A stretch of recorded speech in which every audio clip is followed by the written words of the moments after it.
নমস্কার বন্ধুরা, তন্নিস কিচেনে আপনাদেরকে স্বাগত। আজ আমি বানিয়ে দেখাবো বেলের শরবত রেসিপি। এই রেসিপিটা কিন্তু বানানো খুবই সহজ, মাত্র 5 মিনিটেই বানিয়ে ফেলা যায়। অথচ এই রেসিপিটা কিন্তু গরমের দিনে খেলে যেমন পেট ঠান্ডা হয়ে যায়, তেমনি কিন্তু আমাদের মনটাও ভরে যায়। গরমকালে যদি এরকম বেলের শরবত আপনাকে কেউ 1 গ্লাস দেয়, তাহলে কিন্তু আপনি খুবই খুশি হয়ে যাবেন। তাই গরমকালে যদি আপনার বাড়িতে কোনো গেস্ট আসে, সেক্ষেত্রে কিন্তু আপনি বেলের শরবত বানিয়েও তাকে দিতে পারেন। সবার প্রথমে আমি বেলের শরবত বানানোর জন্য নিয়ে নিয়েছি একটা বড় সাইজের বেল। এখানে কিন্তু আমি গাছ পাকা বেল নিয়ে নিয়েছি এবং বেলটাকে আমি একটা চামচ দিয়ে খোলার গায়ের থেকে ছাড়িয়ে নিচ্ছি। পরিষ্কার করে খোলার গায়ের থেকে বেলটাকে আমি ছাড়িয়ে নেব এবং ছাড়িয়ে নেওয়ার পরে কিন্তু বেলটাকে খুব ভালো করে আমাদের হাত দিয়ে মেখে নিতে হবে। এখানে কিন্তু চামচ দিয়ে মাখা যাবে না, হাত দিয়েই মাখতে হবে। আমি যেভাবে বেলটাকে দেখুন চটকে মেখে নিচ্ছি, এভাবেই কিন্তু মেখে নিতে হবে। প্রথমে কিন্তু কোনো রকম জল দেবেন না, জল ছাড়াই এটাকে একটু চটকে নিতে হবে। ভালো করে মেখে নেওয়ার পরে আমি এর মধ্যে অ্যাড করব জল। আর এর মধ্যে যে দানাগুলো আছে, দানাগুলো কিন্তু আমি আগে থেকে ফেলিনি, ভালো করে চটকে নিয়েছি। কারণ এই দানার গায়ে কিন্তু একটা আঠা থাকে, সেটাই কিন্তু পেটের পক্ষে বেশি উপকারী। আমি এখানে অল্প অল্প করে ঠান্ডা জল অ্যাড করছি।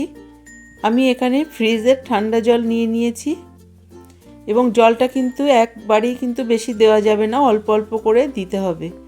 অল্প অল্প করে দিয়ে দেখুন আমি এখানে বেলটাকে ভালো করে মেখে নিয়েছি এবং যতটা সম্ভব বেলের দানাগুলো আমি হাত দিয়ে এরকমভাবে ছেঁকে নিচ্ছি।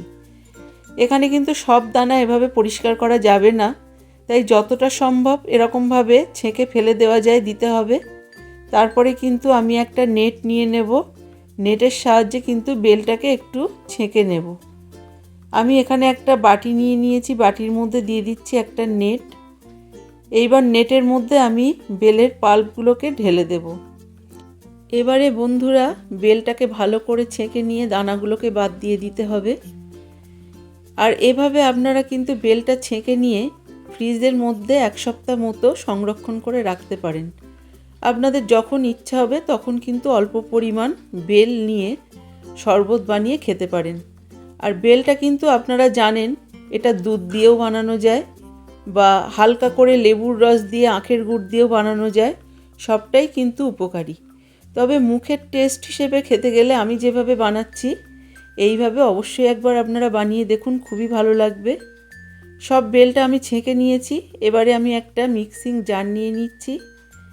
এই জারের মধ্যে আমি নিয়ে নেব 200 গ্রাম পরিমাণ টক দই। টক দইয়ের পরিমাণটা আপনারা কিন্তু বাড়িয়ে বা কমিয়ে নিতে পারেন।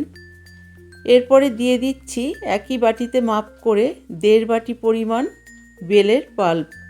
আপনারা চাইলে এখানে 1.5 বাটির পরিবর্তে 2 বাটিও নিতে পারেন। এখানে আমি বেলটা ঢেলে দেওয়ার পরে নিয়ে নিচ্ছি 2 থেকে 3 টেবিল চামচ পরিমাণ চিনি। চিনির পরিবর্তে কিন্তু আপনারা চাইলে আখের গুড় দিয়েও এটা বানাতে পারবেন।